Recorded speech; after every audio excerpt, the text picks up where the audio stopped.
You know, when you think about a nuclear reactor, the entire design is it's focused on one single desperate goal: Right. containment. Right. Yeah, the containment vessel, just endless layers of reinforced concrete and steel. Exactly. It's built to hold back this unimaginable destructive power.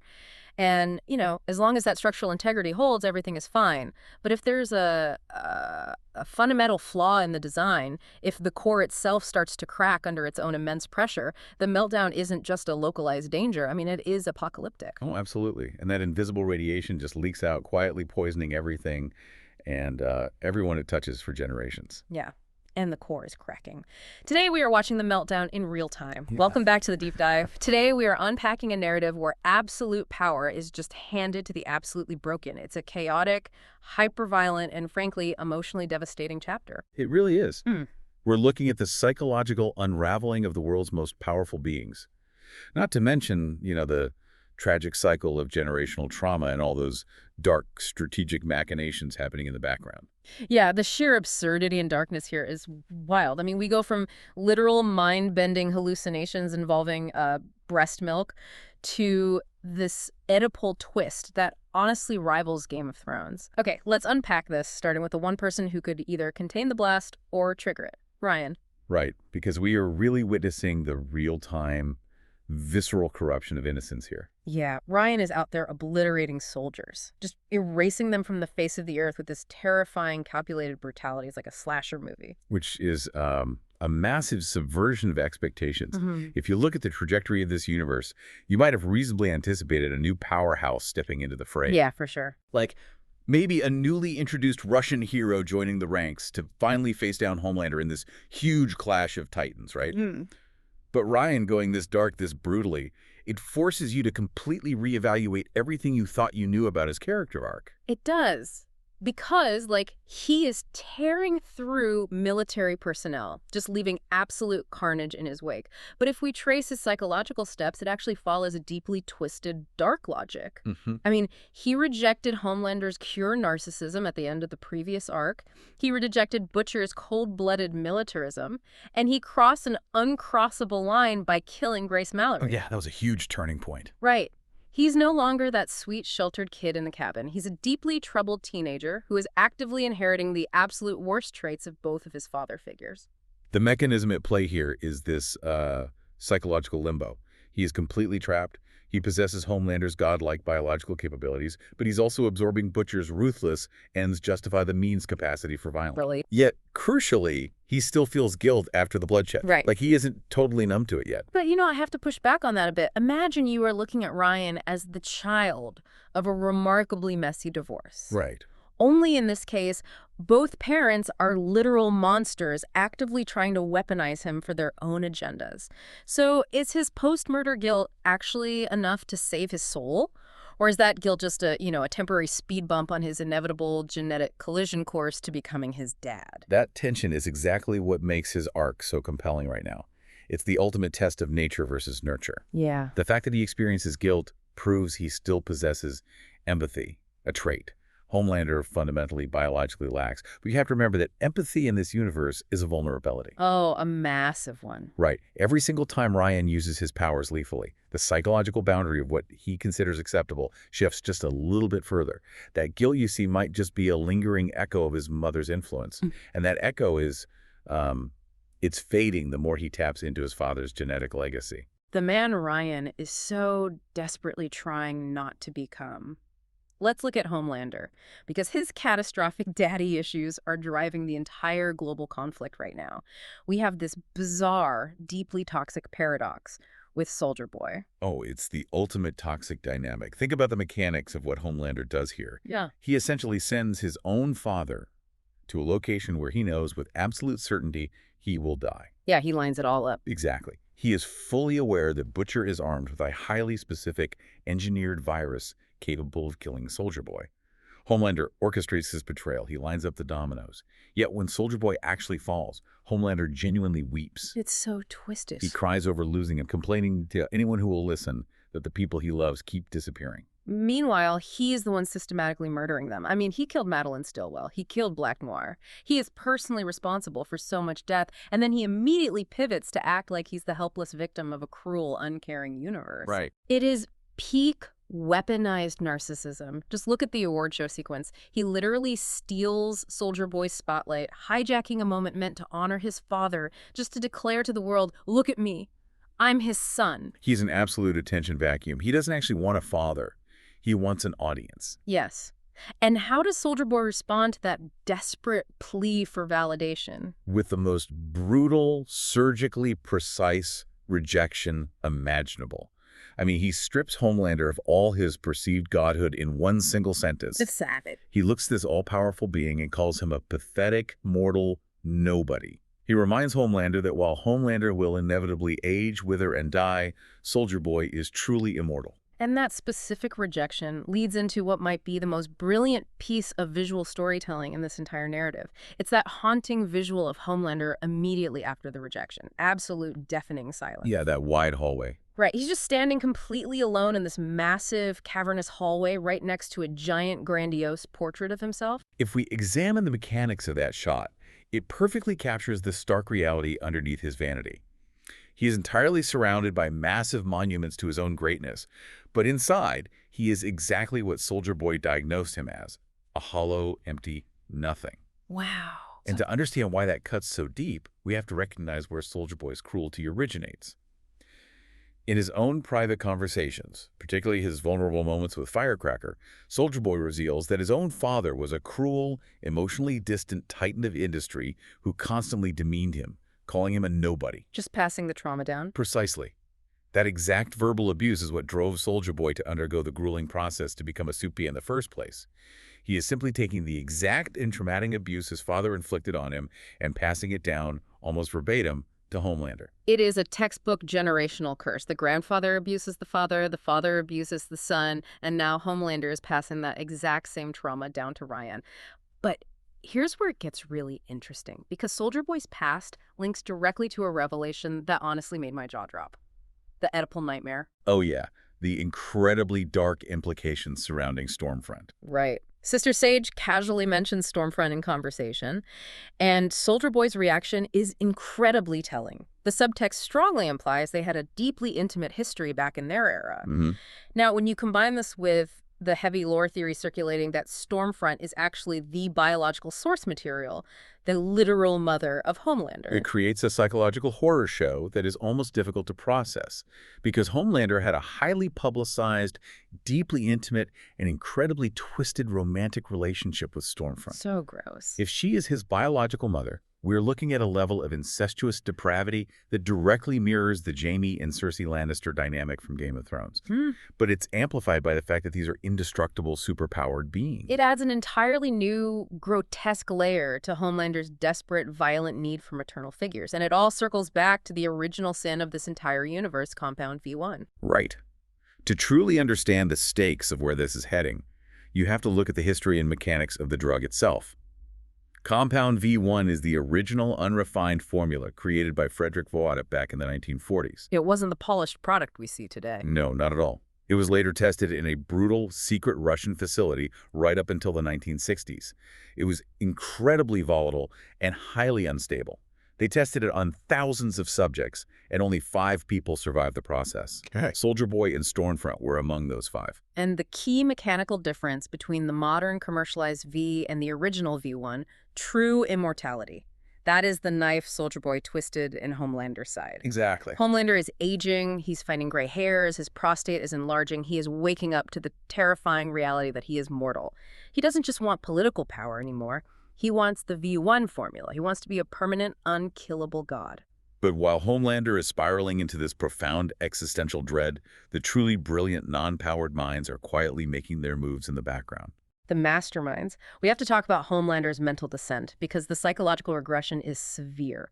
He is fully hallucinating Madeline Stillwell. Oh, those scenes are wild. He sees her as this glowing, almost divine super entity telling him he is the chosen one, whispering these horrific commands that he needs to drown humanity in blood and make their children weep. And to cope with the stress of his aging and physical frailty, he is taking actual baths in hospital-sourced breast milk. It is the mechanism of severe psychological regression. Mm. He is literally infantilizing himself because the adult reality of his impending mortality is simply too terrifying for his fragile ego to process. Yeah. And Sister Sage is perfectly positioned to exploit this exact vulnerability. She is actively indulging his most sadistic, destructive impulses. When he demands that political dissidents be turned into literal lab rats for experimentation, she seamlessly makes it happen. Just giving him whatever he wants. Right. When he wants Starlight supporters violently rounded up, she orchestrates the logistics, fully knowing it will inevitably cause massive riots and street wars. It's fascinating how the narrative deliberately uses real-world political iconography here as a world-building tool. You see the deep in Black Noir rolling up in a Cybertruck, and the dialogue leans heavily into authoritarian, hyper-partisan rhetoric. And, just to be crystal clear, we are strictly reporting on the world building and the parallels drawn by the story itself here. We're maintaining total neutrality, not taking any political sides whatsoever. We're just looking at how the story anchors this fantasy in a very recognizable modern anxieties, forcing you to look at exactly how public sentiment is manipulated. Absolutely. It grounds the fantastical elements in a terrifyingly plausible reality. Sister Sage's strategy is a textbook psychological operation. By constantly indulging and amplifying Homelander's authoritarianism, she is slowly, methodically brewing intense public hatred against him. Right. She is creating a chaotic environment where he becomes entirely reliant on her intellect to survive the political backlash. She's positioning herself as the indispensable architect of his regime, ready to seize the reins of power the moment he inevitably collapses under the weight of his own hubris. And she isn't the only one playing the long game. We have the chilling return of Stan Edgar. Stan Edgar represents a masterclass in detached corporate ruthlessness. He shares this seemingly warm, emotional hug with Homelander. But the mechanics of that relationship contain absolutely zero loyalty. None at all. Edgar operates on pure, unadulterated pragmatism. He views this situation like a controlled forest fire. He is perfectly content to let the chaotic, destructive elements burn themselves out, knowing he will own the fertile ground left behind. Yeah, that tracks. If we look at the extended lore, the CEO of Vought handles a deceased Homelander by simply replacing him with mindless, lobotomized heroes who can be completely controlled by the boardroom. Edgar is just biding his time, waiting patiently for the Mad King to fall so he can restructure the entire corporate board. And while these billionaires and super geniuses are maneuvering corporations and governments, the consequences inevitably trickle down to the streets. The violence gets brutally personal for characters like Huey. They end up cornered at this hideout, and we get a fight sequence that perfectly encapsulates Huey's entire emotional journey. Oh, the fight with Maverick. Yes. Maverick is Translucent's invisible son. So you have Huey desperately fighting for his life, but visually, he is just swinging wildly at thin air. It was very Fight Club. Exactly. He is throwing himself over desks, getting battered and bloodied by an enemy he literally cannot see. It's chaotic, but it is such a perfect metaphor for his entire arc. Huey is constantly fighting a systemic, unseen corporate power that he can never quite get his hands on. And that fight ends in absolute cyclical tragedy. Maverick dies exactly the way his father did, exploding violently from the inside out, this time thanks to the telekinetic abilities of Cindy, who literally crushes him internally. It's so visceral. It really highlights the inescapable karmic loop of this world. Huey blew up Translucent, and now he watches the son die the exact same horrific way. It's inescapable lineage, Right. and the emotional fallout of that fight is just as brutal to watch. Starlight subsequently kills Cindy in the aftermath, and her reaction is absolute nothingness. Yeah. Her face, physically altered by plastic surgery, is literally incapable of showing the profound grief or horror of the moment. Her face has become a physical metaphor for her emotional state, a mass of artificial perfection completely hiding a deeply traumatized core. And then she breaks up with Huey. In a manner that is deeply, fundamentally toxic. Incredibly toxic. She looks at him and tells him it is simply too hard to watch him almost die all the time. She actively chooses to abandon him rather than deal with the potential future grief of losing him. It is self-preservation masquerading as setting healthy boundaries. It is a coping mechanism built entirely on emotional cowardice. She's insulating herself from the pain of vulnerability by preemptively severing the profound connection they share. Speaking of masks hiding deeply traumatized cores, we have to talk about the Black Noir mystery. Because this current iteration of Noir is suspiciously completely silent. right, compared to the last one. Yeah, the previous replacement Noir was a chatterbox. He never stopped talking. Now, suddenly, there is dead silence. Is he a sleeper agent planted by Sister Sage? Or, if we look at the wildly popular fan theory, is he a biological Homelander clone designed specifically to assassinate him when the time is right? The clone theory is definitely out there. But wait, I have to challenge this clone theory based on the world's own established mechanics. Homelander has X-ray vision. How could a biological clone possibly hide under a spandex suit and a mask without Homelander immediately looking at him and seeing his own identical skeleton and internal organs staring back? You've identified the crucial mechanical flaw in the clone theory within the established physics of this universe. Homelander sees through absolutely everything except zinc. Unless Noir's suit is heavily aligned with zinc, which would immediately trigger Homelander's paranoia and be a massive red flag in itself, Homelander would instantly know who was under the mask. Exactly. Which points much more strongly to the idea that this silent Noir is a highly trained sleeper agent, someone deeply embedded by Sage or Edgar, silently waiting for the precise moment of Homelander's maximum vulnerability. And that extreme vulnerability is rapidly approaching because everything we have discussed, the profound daddy issues, the desperate need for love, the sheer unadulterated violence finally culminates in the climax. We are brought full circle back to Ryan. The inevitable tragic collision between father and son. Yeah. Ryan, entirely unknowingly wearing a tracking device planted by a highly manipulative butcher, confronts Homelander. And, we might have spent this time thinking Ryan was becoming a powerful force, but this fight, it is brutally, horrifyingly one-sided. It really is. Homelander plays with his immensely powerful son like a fragile rag doll. He literally beats Ryan so severely he compares turning his face to bechamel. It is a devastating sequence to witness. The sheer mechanical disparity in their power levels is shocking, but the dialogue during the beating is essential to understanding the mechanics of Homelander's deep psychosis. As he is destroying his own son, he blames Ryan for the violence. He screams, "You forced me to hurt you." It is the exact same dynamic as Invincible. Omni-Man beating his son Mark into the side of a mountain, screaming, "Look what you make me do." It is the ultimate classic abuser's anthem. Absolutely. It's this complete psychological refusal to take any accountability for their own monstrous actions. Ryan, through the blood and the pain, cries out that Homelander took his mother by force. And Homelander, utterly trapped in his absolute delusion, replies, "She came to me." He fundamentally cannot process the reality of his own actions. To accept that he is a rapist, a murderer, and a monster would completely shatter the fragile chosen one narrative that Sage and his own desperately coping mind have constructed. Yeah, the cognitive dissonance is massive. But what is truly haunting, what lingers long after the scene ends, is the final image of that confrontation. He pauses.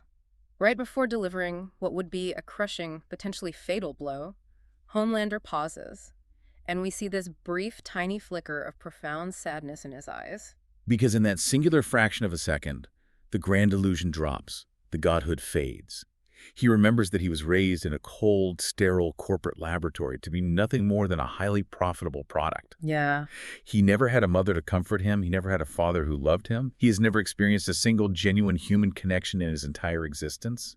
He isn't inherently biologically evil. He is a profoundly wounded, broken person who only knows how to communicate his immense internal pain by violently inflicting it on others. And the aftermath leaves him just standing there, staring up at the empty sky.